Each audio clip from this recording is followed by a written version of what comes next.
அனைவருக்கும் வணக்கம் ஃப்ரெண்ட்ஸ். கடந்த ஞாயிற்றுக்கிழமை 23/8/2026 அன்று மாலை பிறப்பு இறப்புகள் அப்படின்ற தலைப்புல ஒரு 30 கேள்விகளுக்கு தேர்வு நடத்தப்பட்டது.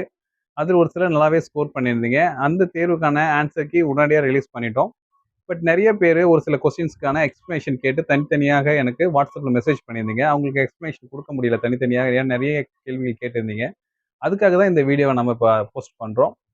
உங்கள்ல யாருக்காவது அந்த எக்ஸ்ப்ளனேஷன் தெரிஞ்சுக்கணும், இந்த ஆன்சர் கீய வந்து நம்ம அனலைஸ் பண்ணி தெரிஞ்சுக்கணும் அப்படின்னு நெனைச்சீங்கன்னா, உங்களுக்கு அது பயனுள்ளதா இருக்கும்னு நெனைச்சீங்கன்னா, இந்த வீடியோவ கன்டின்யூ பண்ணி பாருங்க. அதர்வைஸ் நீங்க ஸ்கிப் பண்ணிக்கலாம்.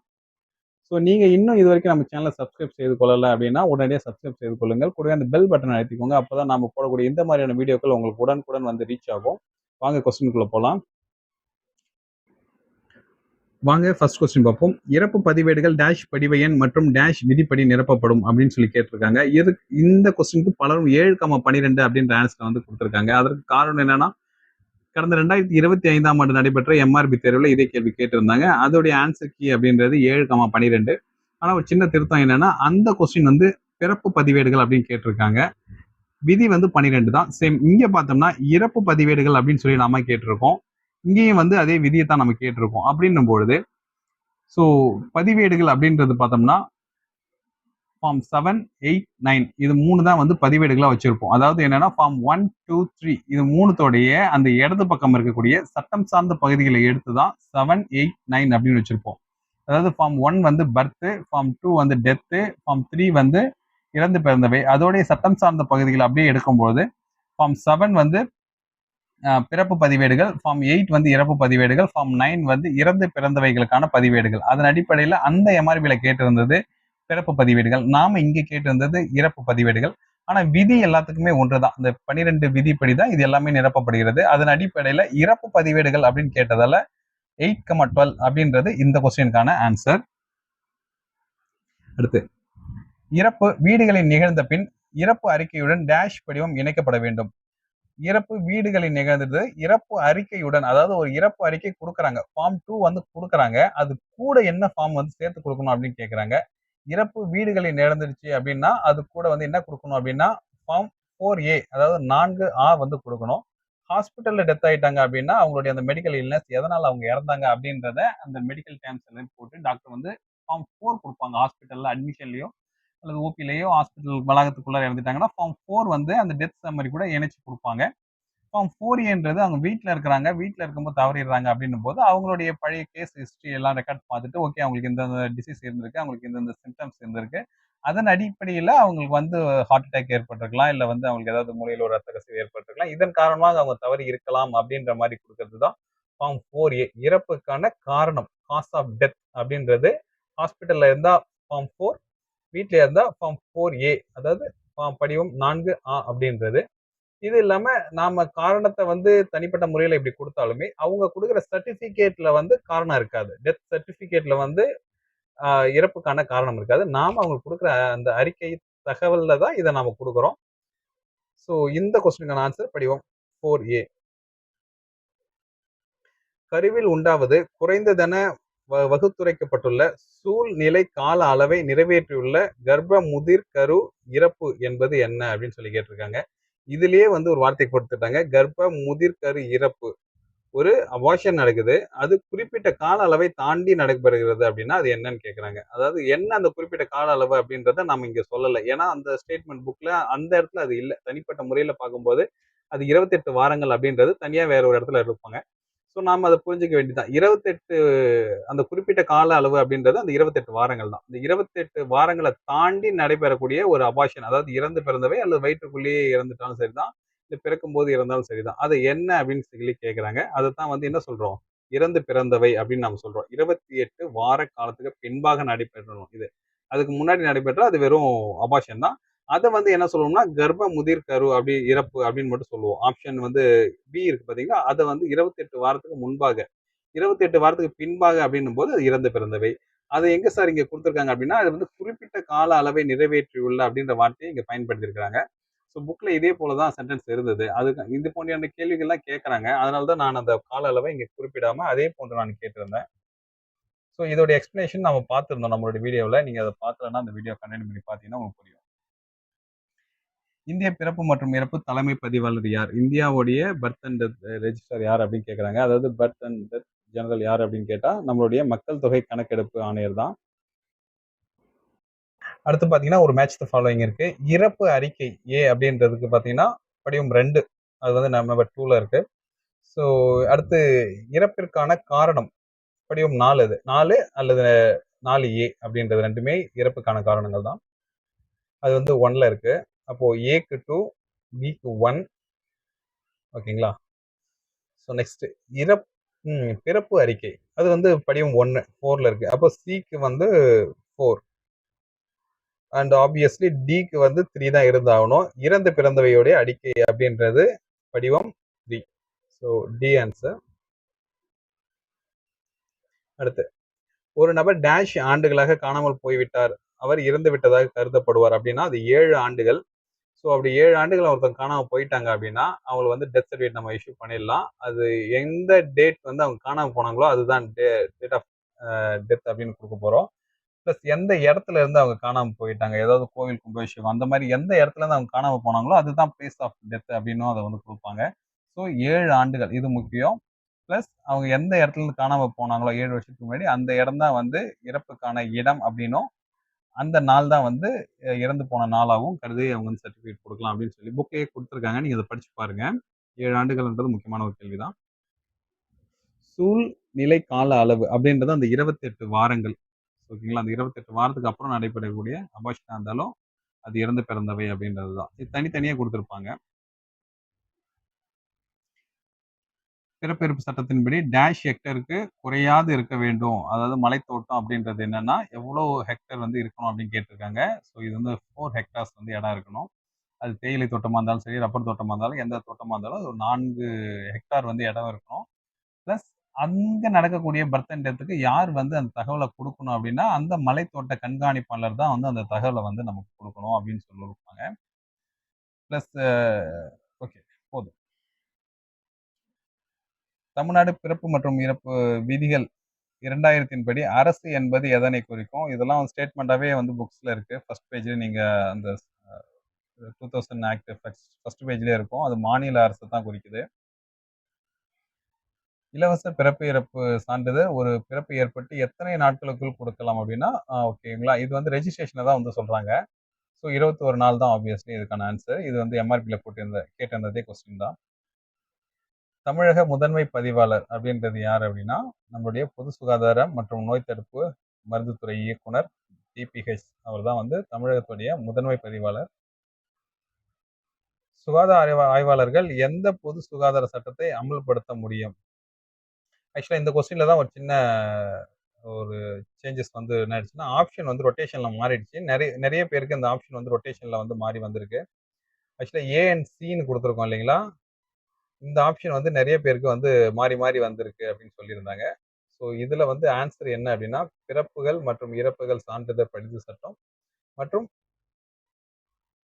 மக்கள் நல்வாழ்வு சட்டம் 1939. ஓகேங்களா, இது ரெண்டும் சேர்த்த அந்த பி ஆப்ஷன்ல இருக்கு இல்லைங்களா, ஏ மற்றும் சி அப்படின்றது.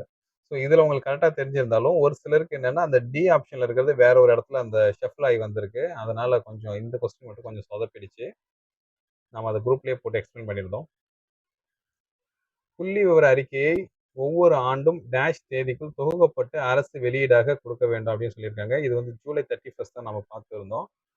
புள்ளி விவர பகுதியில் கலெக்ட் பண்றாங்க இல்லையா, அப்படி கலெக்ட் பண்ற அந்த டேட்டாவை எல்லாத்தையுமே ஒரு கம்பைன்டு அரசு வெளியீடா ரெடி பண்ணி ஜூலை மாதத்துடைய 31க்குள்ளார அதை வந்து ரிலீஸ் பண்ணிடணும் கவர்மெண்ட்.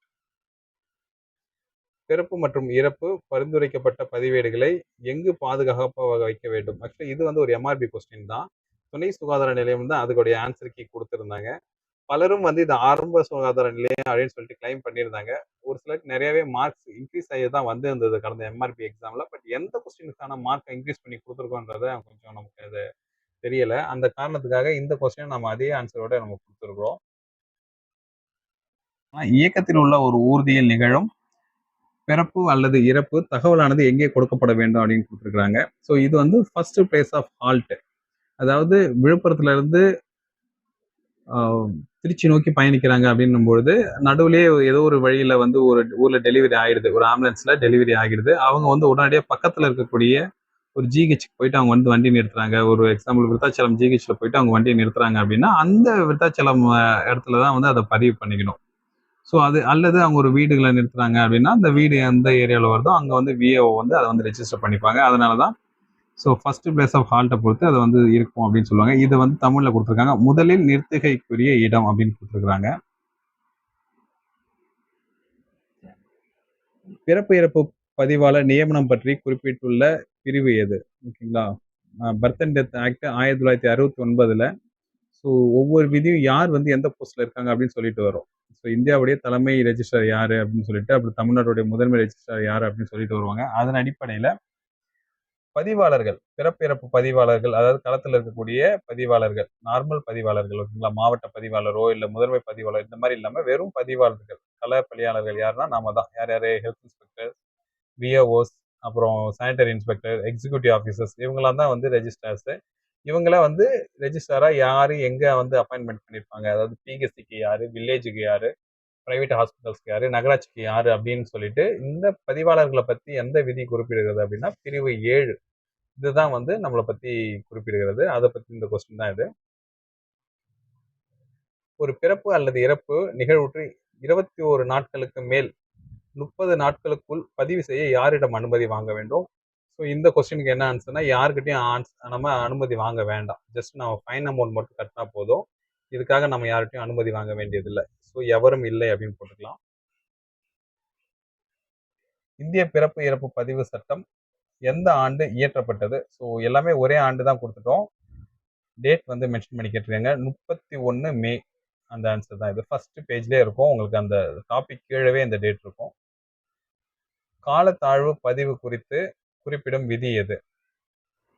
ஆன்சர் டி, விதி 9. லாஸ்டா பார்த்தோம் இல்லைங்களா? 21 நாட்களுக்கு மேல 30 நாட்களுக்குள்ள இருந்தா எவ்வளவு ஃபைன், 30 நாட்களுக்கு மேல 1 வருடத்துக்குள்ள இருந்தா எவ்வளவு ஃபைன், 1 வருடத்துக்கு மேல இருந்தா எவ்வளவு ஃபைன் அப்படின்றத பத்தி சொல்லக்கூடியதுதான் விதி 9. தமிழ்நாடு பிறப்பு இறப்பு விதிகள் 2000 அடிப்படையில விதி 9. விதின்ற வார்த்தை எல்லாமே தமிழ்நாடு அரசு கொண்டு வந்த விதிகளை குறிக்கும். பிரிவு அப்படின்ற வார்த்தை எல்லாமே மத்திய அரசாங்கம் கொண்டு வந்த 1969 சட்டத்தை குறிக்கும். பிறப்பு சான்றிதழ் எந்த படிவத்தில் அளிக்கப்படுகிறது? ஓகேங்களா? இது சான்றிதழ், சர்டிபிகேட்டை வந்து எந்த சர்டிபிகேட்ல கொடுக்குறோம் அப்படின்னு கேட்டோம்னா ஃபார்ம் நம்பர் 5 படிவம் 5ல கொடுக்குறோம். இறப்புக்கான சான்றிதழ் அப்படின்றது படிவம் 6ல கொடுக்குறோம். அதே நேரத்தில் படிவம் 1ன்றது என்னன்னா தகவல் அறிக்கை. ஃபர்ஸ்ட் நாம பெறக்கூடிய தகவல் அறிக்கை தான் 1. அதன் அடிப்படையில் நாம கொடுக்கறது தான் 5. இறப்புக்கு நமக்கு பெறக்கூடிய தகவல் அறிக்கைன்றது 2. நாம கொடுக்கக்கூடிய சர்டிபிகேட் அப்படின்றது படிவம் 6. இறந்து பிறந்தவைகளுக்கு நாம பெறப்படுகின்ற தகவல் வந்து படிவம் 3. ஆனா அவங்களுக்கு தனி சர்டிபிகேட் நம்ம இஷ்யூ பண்ண போறது இல்லை. இறந்து பிறந்தவைக்கு தனி சர்டிபிகேட் நம்ம இஷ்யூ பண்ண மாட்டோம். அந்த காரணமாக தான் ஃபார்ம் 1, 2, 3க்கு அப்புறம் 4 வந்து காஸ் ஆஃப் டெத் வரும். அடுத்து 5, 6க்கு வரும். அதுக்கப்புறம் நேரம் எங்க போயிடுவோம்னா பதிவேடுகளுக்கு போயிடுவோம். என்ன பதிவேடுகள்? பிறப்பு பதிவேடுகள், இறப்பு பதிவேடுகள், இறந்து பிறந்தவைகளுக்கான பதிவேடுகள் போயிடுவோம். 7, 8, 9ன்னு போயிடுவோம். ஓகேங்களா? அப்ப இதுக்கான ஆன்சர் 5. தாய் மற்றும் குழந்தை கண்காணிப்பு திட்டத்தின் கீழ் ஒரு கர்ப்பத்தை எவ்வளவு வாரங்களுக்குள் பதிவு செய்ய வேண்டும்? ஆக்சுவலா இது இந்த டாபிக் கிடையாது. இது வேற ஒரு டாபிக் தான். அப்படியே கேட்டாச்சு. 12 வாரங்கள்ல ஒரு ஏஎன்சி ஆனாங்கன்னா அவங்க ரெஜிஸ்டர் பண்ணணும். ஒருத்தவங்க மாசம் ஆனாங்கன்னா அவங்கள 12 வாரங்களுக்குள்ள அட்டை போடணும். அதாவது 3 மாசத்துல அவங்க அட்டை போடணும். இது ஒரு ரிலேட்டடான நம்ம தெரிஞ்சுக்க வேண்டிய ஒரு முக்கியமான கொஸ்டின் தான். வேற டாபிக்ல வந்து இது கேட்டிருக்கோம். பிறப்பு பற்றிய அறிக்கை படிவம் 1 அப்படின்னு பல நேரமா சொல்லிட்டு இருந்தாங்களா? ஃபார்ம் 1ன்றது அது பிறப்பு பற்றிய தகவல் அறிக்கை. எந்த நிறத்தை கொண்டிருக்கும்? ஓகேங்களா? இதோடைய நிறம் வந்து மிக முக்கியமானது. ஏன்னா ஃபார்ம் வந்து அந்தந்த கலர்ல அந்தந்த உரிய படிவத்தில் தான் இருக்கணும் அப்படின்றது மிக முக்கியமான நாம ஜெராக்ஸ் போட்டுலாம் பயன்படுத்தக்கூடாது. ஃபார்ம் 1 அப்படின்றது பிங்க் கலர், ஃபார்ம் 2 டெத்துக்கு வந்து எல்லோ கலர், ஃபார்ம் 3 இறந்து பிறந்தவைகளுக்கு ப்ளூ கலர். இது வந்து பிங்க், இளம் சிவப்பு. மாவட்ட பிறப்பு இறப்பு பதிவாளர் யார்? மாவட்ட பிறப்பு இறப்பு பதிவாளர் அப்படின்றது மாவட்ட வருவாய் அலுவலர். ஓகேங்களா? மாவட்ட ஆட்சியர் போட்டுறாதீங்க, இல்ல மாவட்ட சுகாதார அலுவலர் போட்டுறாதீங்க. கண்டிப்பா இது கிடையாது. இந்த வினாவை பொறுத்த வரைக்கும் இந்தியாவிற்கு வெளியிலே வேற அப்ராட்ல ஒரு ட்ரிப் போயிருக்கும் போது ஒரு குழந்தை பிறந்துருச்சு அப்படின்னா அவங்க இந்தியா வந்து 60 நாட்களுக்குள்ளார அவங்க வந்து ரெஜிஸ்டர் பண்ணிக்கலாம். ஓகேங்களா?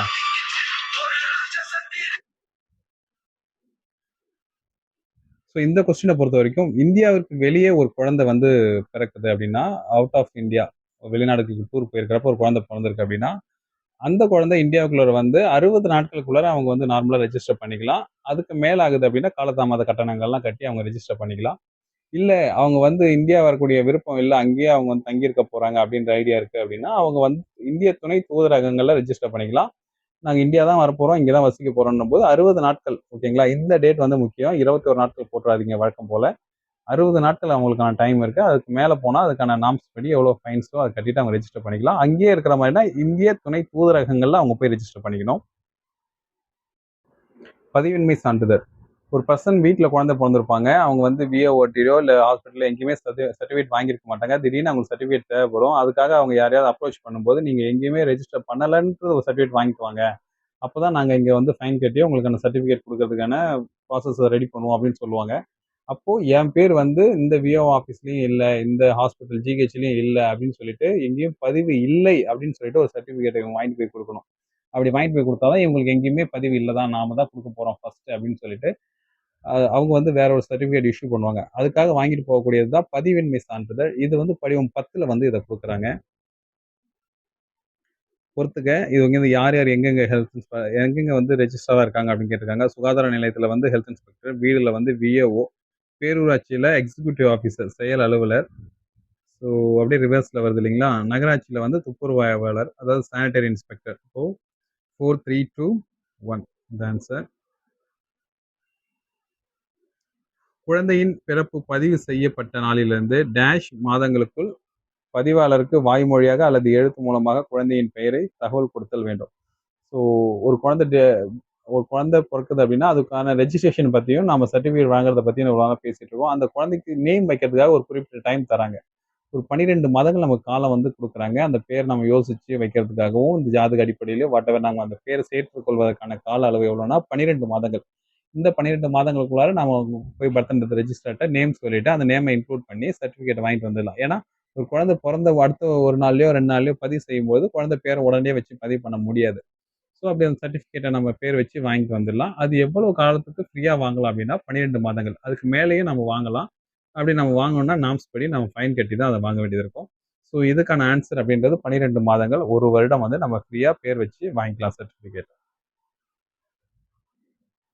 மேலும் கூடுதலா ஒரு விஷயம் என்னன்னா, கடந்த 15 ஆண்டுகளாக யாராவது பேர் வைக்காம சர்டிஃபிகேட் வந்து வச்சிருக்காங்க அப்படின்னா, அவங்க போயிட்டு ஒரு ரூ. 200 ஃபைன் அமௌண்ட் மட்டும் கட்டிட்டு, இப்போ பேர் வச்சு சர்டிஃபிகேட்ட வாங்கிக்கலாம். அதுக்கான ஒரு அறிவிப்பு வந்து மாவட்ட ஆட்சித்தலைவர் வந்து எல்லா மாவட்டங்களையும் குடுத்துருக்காங்க. உங்களுக்கு யாருக்காவது அப்படி ஒரு தேவை இருக்கு அப்படின்னா, நீங்க வந்து உங்களுடைய மாவட்ட ஆட்சியாளர் அலுவலகத்துல போய் கேட்டு பாருங்க.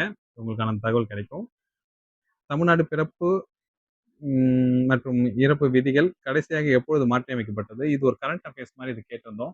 ஆக்சுவலா வந்து 2000 பத்தியும் நம்ம புக்ல குடுத்துருக்காங்க. அத பத்தி நம்ம படிச்சிருக்கோம். ஆனா அந்த நார்ம்ஸ்ன்றது 2025ல மாற்றி அமைச்சிருக்காங்க. ஒரு current affairs question last year எக்ஸாம்ல கூட கேட்டிருந்தாங்க. அது போல இந்த வருஷம் கேட்கறதுக்கான வாய்ப்பு இருக்கலாம் அப்படின்ற மாரியும், இல்ல நீங்க கூடுதலா தெரிஞ்சுக்கோங்க அப்படின்ற அடிப்படையில இந்த கொஸ்டின் கேட்டிருந்தோம். 2025ன்றது இதுக்கான ஆன்சர்.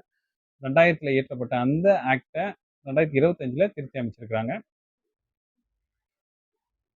கூடுதல் பிறப்பு அல்லது இறப்பு எடுபகுதி வழங்கிட செலுத்தப்பட வேண்டிய கட்டணங்கள். அதாவது எக்ஸ்ட்ரா சர்டிஃபிகேட் நாம் வாங்குறோம் அப்படின்னா, எவ்வளோ ஃபைன் அப்படின்னு சொல்லிட்டு கேட்டிருக்காங்க. ஸோ இதுக்கான ஆன்சர் வந்து ரூபாய் 5. அதாவது பழைய புக்ல இருக்கும். கரண்ட்ல வந்து ₹200 வாங்குறாங்க. ஸோ இந்த நார்ம்ஸ் எல்லாம் படிச்சுக்கோங்க. கீழ்கண்டவற்றில் ஊர்தி என்பது எதனை குறிக்கும்? நாம நம்மளுடைய வீடியோலயே பார்த்திருந்தோம். நீர்வழி, வான்வழி, தரைவழி எந்த ஊர்தியா இருந்தாலும் அத குறிக்கும் அப்படின்னு சொல்லியிருக்காங்க. ஸோ இதோடைய ஆப்ஷன் பார்த்தோம்னா கப்பல், இருப்பு ஊர்தி பெட்டி அதாவது ட்ரெயினு, வானூர்தி அப்படின்னு குடுத்துருக்காங்க. ஸோ மேலே உள்ள அனைத்தும். ஸோ இந்த ஆன்சர் ஷஃபிள் ஆகக்கூடிய அந்த ட்ரிக்ஸ்ல பார்த்தீங்கன்னா, இந்த மேலே உள்ள அனைத்தும்ன்றது பில வந்துருச்சு. ஸோ ஆன்சர் பி மேலே உள்ள அனைத்தும். இந்த 3 ஆப்ஷனுமே பொருந்தும். வான்வழி, தரைவழி மற்றும் நீர்வழி. இந்த போக்குவரத்துல எதுவா இருந்தாலும் அது வந்து ஊர்தியா நம்ம கன்சிடர் பண்ணிக்கிறோம். ஓகேங்களா? Thank you. Thank you so much. இந்த வீடியோ உங்களுக்கு பிடிச்சிருந்தா லைக் மற்றும் ஷேர் பண்ணுங்க.